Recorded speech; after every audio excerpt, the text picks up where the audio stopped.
Hello दोस्तों, good evening. कैसे हो आप लोग। आज की इस वीडियो में हम पढ़ेंगे मोशन अंडर ग्रेविटी। जो हमारा chapter motion in a straight line चल रहा है, ये उसका लास्ट टॉपिक है। इस टॉपिक में बेसिकली बहुत ज्यादा डाउट रहते हैं जी के साइन को लेके, निगेटिव किधर लेना है, पॉजिटिव किधर लेना है, क्या होगा। इसीलिए इस टॉपिक को हमने अलग से लिया है। आज अच्छे से इसको समझेंगे मोशन अंडर ग्रेविटी क्या होता है और इसमें चीजें कैसे बदलती हैं हमारे नॉर्मल मोशन के मुकाबले। तो चलिए शुरू करते हैं। मोशन अंडर ग्रेविटी, इसका मतलब क्या है।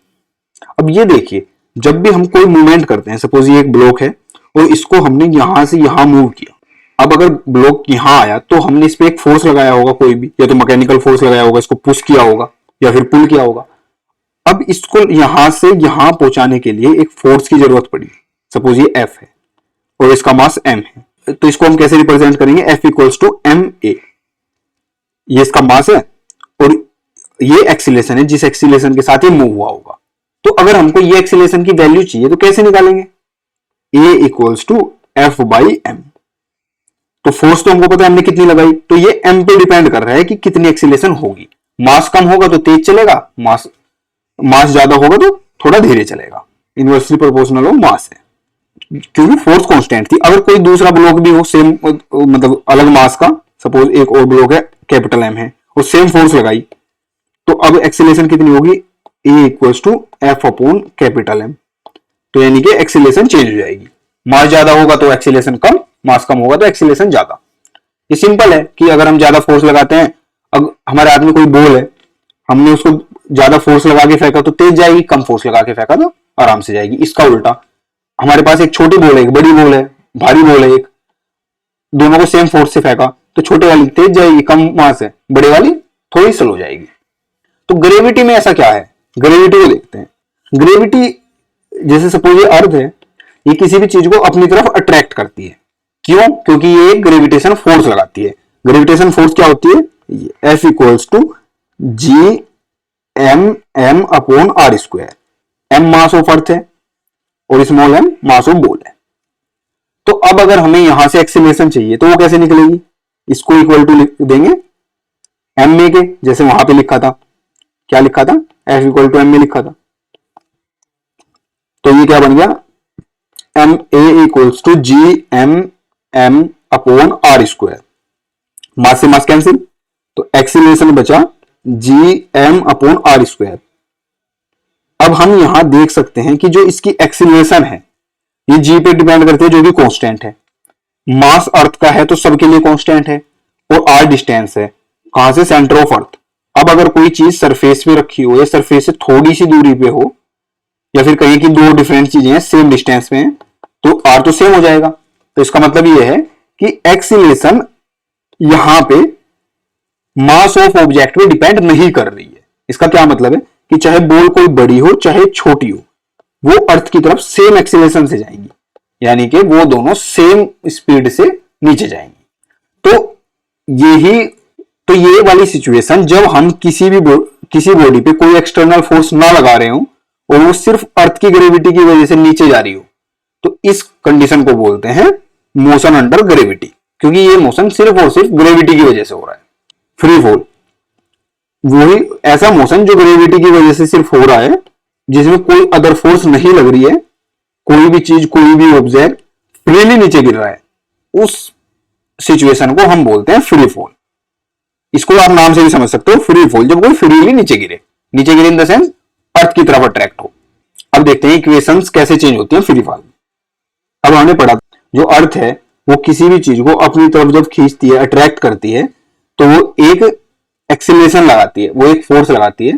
ये जो अभी हमने पढ़ा F equals to G M M upon are square, और ये एक और होगा एम ए के। बट अर्थ के केस में ये जो एक्सीलरेशन है इसको हम डिनोट करते हैं जी से। जी क्या है, एक्सीलरेशन ड्यू टू ग्रेविटी, कि अर्थ की वजह से हमें कितनी एक्सीलरेशन मिल रही है। क्योंकि हमने अभी देखा कि सेम एक्सीलरेशन सेम होगी सभी बॉडी के लिए, चाहे किसी का मास 1 kg हो या 10 kg हो, तो उसको हम सेम ही वर्ड से डिनोट करते हैं, दैट इज जी। तो इस इक्वेशन कैसे लिखेंगे, G M M upon are square equals to M G, और एम गॉट कैंसिल, तो यहां से जी की वैल्यू क्या बनी, G M upon are square. इसका मतलब ये जो ग्रेविटेशनल, ये जो एक्सीलरेशन ड्यू टू ग्रेविटी है, ये सबके लिए कांस्टेंट है और इसकी वैल्यू है GMMO अपॉन आर स्क्वायर, जिसको कहीं कहीं पे जो जिसकी वैल्यू होती है 9.8। अब यूनिट क्या होगी, तो ये क्या है जी, एक्सीलरेशन, ये एक्सीलरेशन है। और हमने पहले भी पढ़ा था कि पहले चैप्टर में कि चीजों की फॉर्म चेंज हो सकती है बट यूनिट और डायमेंशन चेंज नहीं होती।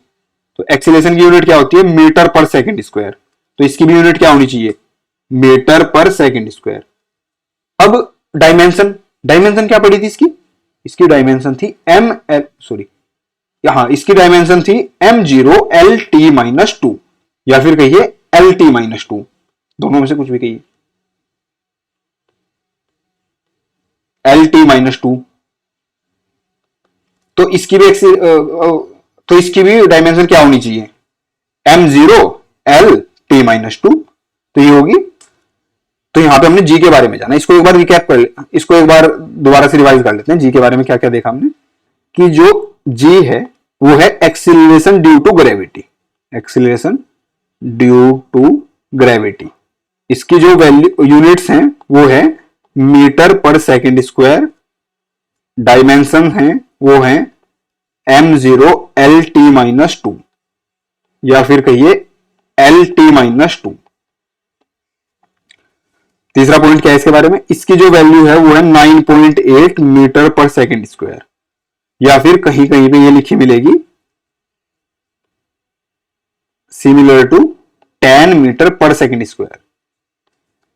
ये वाली वैल्यू तभी यूज करनी है जब क्वेश्चन में बोला जाए। तो ये 4 पॉइंट हैं gravitation acceleration due to gravity के लिए। तो ये क्या है, ये एक्सेलरेशन है। जब भी कोई चीज फ्री फॉल होगी, अर्थ की साइड आएगी, तो उस पर जो एक्सेलरेशन लगेगी, जिस एक्सेलरेशन से वो नीचे को आएगी, वो क्या होगी, जी। तो अब थोड़ा सा इसकी इक्वेशंस देख लेते हैं कैसे चेंज होंगी। जब हमने नॉर्मल मोशन पढ़ा था, जैसे ये एक ऑब्जेक्ट है और इसको इधर को हमने पुश किया, यानी कि इस पे एक फोर्स लगी इस साइड में, ये F है इस साइड में, और ये यहां तक गया। सपोज ये डिस्टेंस है S, इसकी इनिशियल वेलोसिटी थी U, फाइनल वेलोसिटी थी V, और एक्सीलरेशन मास इसका M है, और एक्सीलरेशन जो लगी वो A है, यहां से यहां तक जाने। तो हम इसकी इक्वेशंस कैसे लिखते थे, पहली इक्वेशन क्या थी हमारी, याद करिए, V equals to U plus AT। सारी टर्म्स क्लियर है, V velocity, U initial velocity, V final velocity, A acceleration, T time, T यहां से यहां तक जाने में टाइम जो लगा। अब सेकंड इक्वेशन, क्या थी, S equals to UT plus 1/2 AT square. इसमें भी सारी टर्म्स क्लियर है, S डिस्टेंस है, U initial velocity, time, acceleration, time. What is the third equation, V square equals to U square plus 2AS। It is also clear. अब ये अर्थ gravitation, अब ये free fall या फिर मोशन ड्यू टू ग्रेविटी में कैसे change होंगी वो देखते हैं। अगर हम इस ऊपर वाली फिगर को इससे कंपेयर करें, ये अर्थ है, या फिर समझने के लिए इसको फ्लैट ले लेते हैं हम, ये अर्थ है और ये एक बॉल है जो इसकी तरफ आ रही है, इसका मास m है, और ये सपोज यहां आ रही है इस साइड। तो अगर देखा जाए तो फोर्स नीचे को लगी हुई है, यहां पे फोर्स इधर को लगी हुई थी, और मूवमेंट भी इसी साइड में था, और इसका भी मूवमेंट इसी साइड में है। इसने h डिस्टेंस कवर किया था, इसने h हाइट कवर की। इसकी वेलोसिटी u थी इनिशियल, इसकी भी सपोज u थी, फाइनल v थी, और टाइम t लगा। तो ये दोनों बिल्कुल सिमिलर कंडीशन है भाई, ये यहां से यहां गया, ये यहां से यहां आया। इसमें फोर्स इधर को लगी थी, वो ऑब्जेक्ट भी इधर को ही मूव हुआ। इसमें फोर्स इधर को लगी है, ऑब्जेक्ट भी इधर को ही मूव हो रहा है। ये h डिस्टेंस चला, ये h हाइट चला। इसकी एक्सीलरेशन a थी जो फिक्स थी, इसकी एक्सीलरेशन g है वो भी फिक्स है। इसकी एक्सीलरेशन क्या है, g है, यहां से इधर को जाने में क्या है, g है, वो भी फिक्स है। तो इसकी इक्वेशन कैसे लिखी जानी चाहिए, इसकी इक्वेशन होगी v equals to u plus gt। पर इसमें ध्यान देने वाली बात है कि u जब यहां से हमने इसको छोड़ा तो ये 0 रेस्ट पे था, तो u की वैल्यू यहां क्या है, 0। तो इक्वेशन को कैसे लिख सकते हैं, v इक्वल्स टू gt, की जो वेलोसिटी होगी जब वो अर्थ को टच करेगा वो होगी gt, g टाइम्स t। दूसरी इक्वेशन क्या हो जाएगी, s इक्वल्स टू, s क्या है, h है, ut +1/2 g t square, but u तो 0 है तो h इक्वल्स टू क्या आ जाएगा 1/2 जी टी स्क्वायर। यहां से हम क्या निकाल सकते हैं, इसकी हाइट। और थर्ड इक्वेशन क्या होगी, यहां पे लिख लेते हैं हम इसको, v square equals to you square plus 2gh। अब u तो 0 है तो ये थर्ड इक्वेशन क्या बनी, थर्ड इक्वेशन बनी v square equals to 2gh। ठीक है बच्चों, तो ये तीनों इक्वेशन आ गई। तो ये था जब बॉल अर्थ की तरफ जा रही हो, मतलब मोशन ड्यू टू ग्रेविटी हो रहा हो, ग्रेविटी की वजह से मोशन हो रहा हो। बट क्या होगा जब मोशन ग्रेविटी के अगेंस्ट होगा, अर्थ नीचे को पुल कर रही है, बॉल ऊपर को जा रही है, तब क्या होगा ये समझ लेते हैं एक बार। मोशन अगेंस्ट ग्रेविटी ये है क्या, पहले ये देख लेते हैं। ये सपोज अर्थ है और ये किसी भी बॉल को नीचे को, किसी भी चीज को नीचे को खींचती है, बट हमने किसी बॉल को ऊपर को थ्रो किया। हम बहुत बार करते हैं बॉल को ऊपर को थ्रो, ये हमने बॉल को ऊपर को थ्रो किया, बॉल ऊपर जा रही है जबकि ग्रेविटी जो है नीचे लग रही है। तो अब क्या कंडीशन होगी देख लेते हैं। सपोज इसने हाइट अटेंड की h, ये जब जाएगी तो एक पॉइंट होगा जहां पे रुक जाएगी, जहां से ये वापस आना शुरू होगा। जब हम बॉल फेंकते हैं तो एक हाइट तक जाती है ना, ऐसे ऐसे जाएगी, फिर यहां से घूम के ऐसे आती है। तो ये एक पॉइंट होता है जहां पे वेलोसिटी क्या होगी 0। तो सपोज ये जो पॉइंट है जहां वेलोसिटी 0 है, यहां की हाइट हुई h, इसने h हाइट कवर की। जब हमने फेंका वेलोसिटी थी v, सॉरी वेलोसिटी थी u, और जब हम ये लास्ट में पहुंची इसकी वेलोसिटी हो गई v। एक्सीलरेशन कॉन्स्टेंटली इसके पास लगता रहा g, बट निगेटिव साइड में, इस साइड में क्या लगता रहा g, ये एक एक्सीलरेशन है जो लगता रहा g। तो अब देख लेते हैं इसकी इक्वेशन कैसे लिखी जानी चाहिए। पहली इक्वेशन हमारी होती है v equals to u plus a t, u plus a t. पर यहां इस कंडीशन में v 0 है क्योंकि v ये पॉइंट है और यहां पे तो ये बॉल रुकेगी एक बार, तो v 0 है।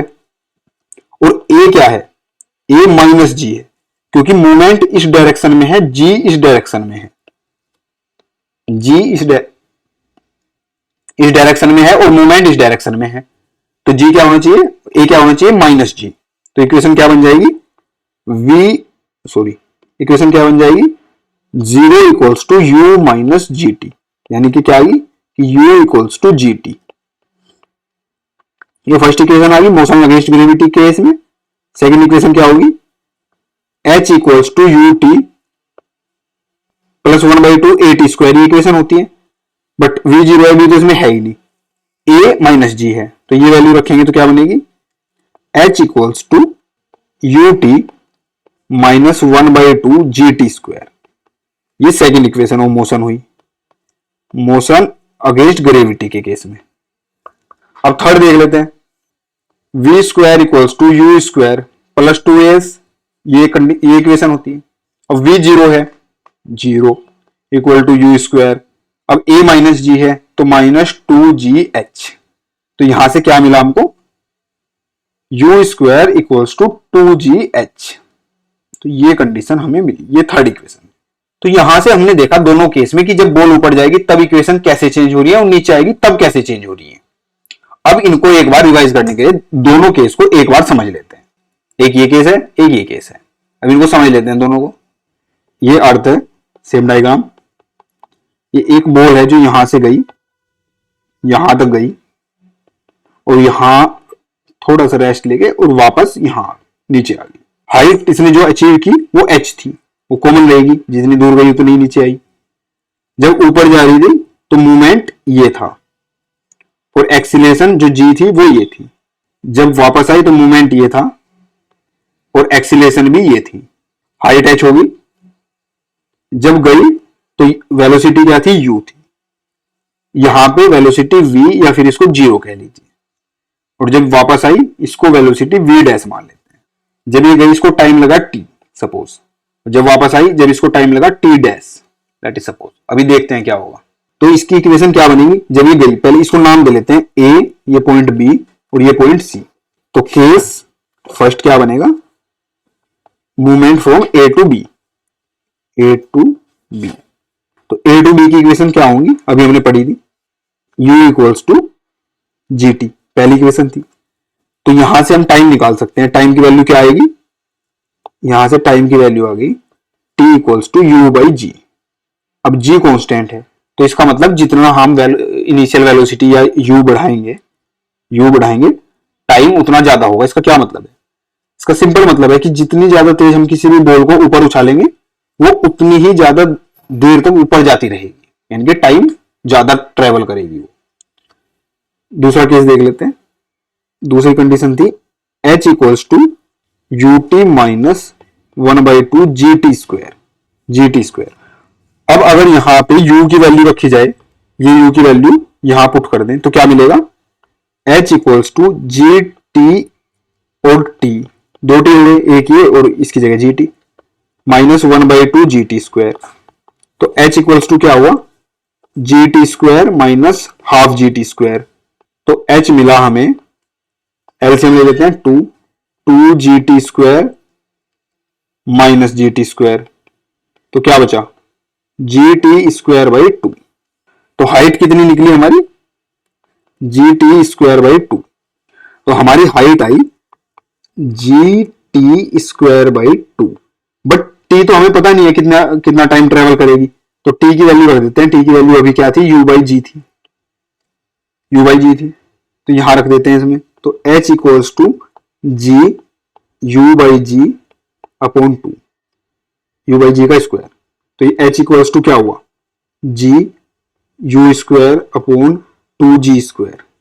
तो स्क्वायर से ही कट गया, तो h क्या बचा हमारे पास? h बचा यू स्क्वायर अपॉन 2g। तो इतनी हाइट तक वो जाएगा।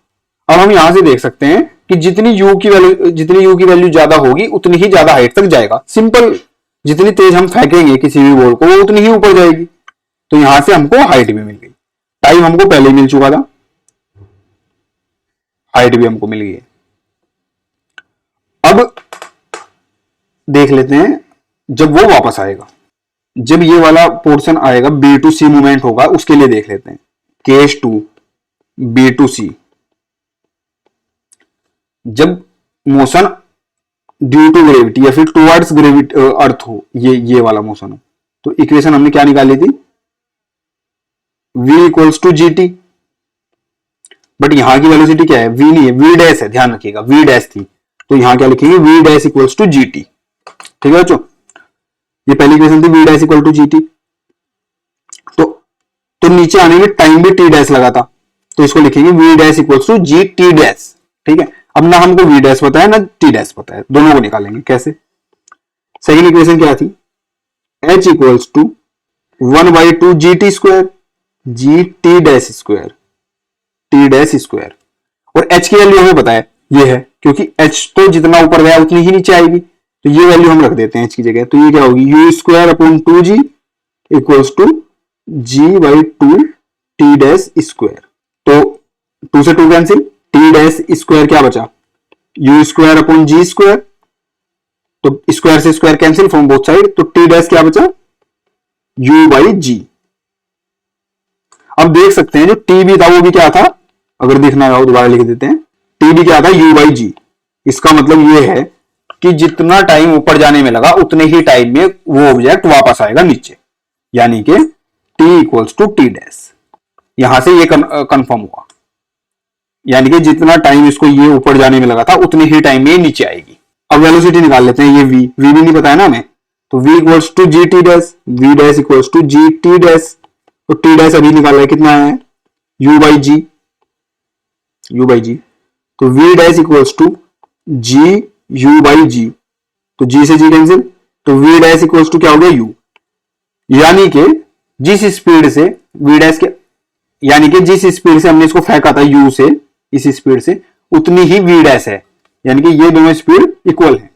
तो हम ये कंक्लूड कर सकते हैं, अगर हम किसी एक बॉल को मास m हो अर्थ से फेंकेंगे और सपोज उसकी वेलोसिटी v है, या फिर ज्यादा समझने के लिए ऐसे ले लेते हैं, उसकी वेलोसिटी है 10 मीटर पर सेकंड और वो इस हाइट पे गई, यहां पे h पे, और उसको जाने में टाइम लगा 10 सेकंड, तो वो वापस भी 10 सेकंड में ही आएगी, वापस भी 10 सेकंड में ही आएगी, और जब वापस आएगी तब भी उसकी वेलोसिटी 10 मीटर पर सेकंड ही होगी। तो इस बात को ध्यान रखेंगे। दूसरी जो स्पेशल बात है gravitation, motion due to gravity की, वो ये है कि जैसे हमने एक्सीलरेशन पढ़ा क्या था, G M upon are square, और ये मास है अर्थ का। तो अगर हम किसी भी ऑब्जेक्ट को एक हाइट से गिराते हैं, सपोज ये एक बॉल है, मेटल बॉल, और ये कॉटन, बहुत सारी कॉटन, और ये वैक्यूम में है, तो ये इन दोनों को नीचे आने में सेम ही एक्सीलरेशन फील होगी, दैट इज जी। ये इनकी एक्सीलरेशन थी, जी कह लेते हैं इसको, इनको सेम ही एक्सीलरेशन फील होगी। इन दोनों को नीचे आने में टाइम भी सेम ही लगेगा, ठीक है, और इन दोनों की वेलोसिटी भी नीचे आने तक सेम ही होगी। कैसे होगी? हमने नीचे आने की क्या क्या इक्वेशन पढ़ी थी, v equals to g t, तो जो टाइम लगा, और दूसरी इक्वेशन क्या थी, h equals to 1/2 g t square. तो यहां से t निकाल सकते हैं, t क्या आ गया 2h by ji, t square क्या आ गया 2h बाई जी, और t आया under root twice of h by g. यानी कि ये टाइम है जो दोनों को आने में लगेगा, क्योंकि इस फॉर्मूले में कहीं पर भी मास का जिक्र नहीं है या फिर इनकी शेप का। अभी थोड़ी देर पहले हमने एक एग्जांपल देखा था कि हमने एक बॉल थ्रो की यहां से, और वो उसकी जो वेलोसिटी है थ्रो करते टाइम 10 मीटर पर सेकेंड, और वो 10 सेकेंड तक उसने ट्रेवल किया और एक हाइट कवर की h। तो हमने बताया था कि उसको वापस आने में भी 10 सेकेंड ही लगेंगे, और उसकी जो वेलोसिटी होगी जब वो ग्राउंड को टच करेगी तो वो भी 10 मीटर पर सेकेंड ही होगी।